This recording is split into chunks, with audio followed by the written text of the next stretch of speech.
జాతి భేదం సమసిపోదా జనులు సుఖమందా నీతి లేని పాడు సంఘం నిజము కనుగొనదా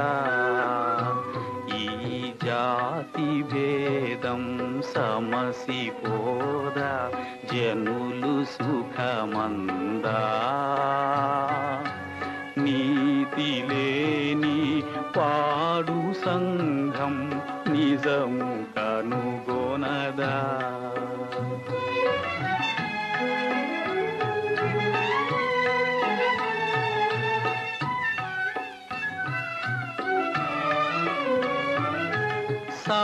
సాటివారి సమత చూచే కాలమే రాదా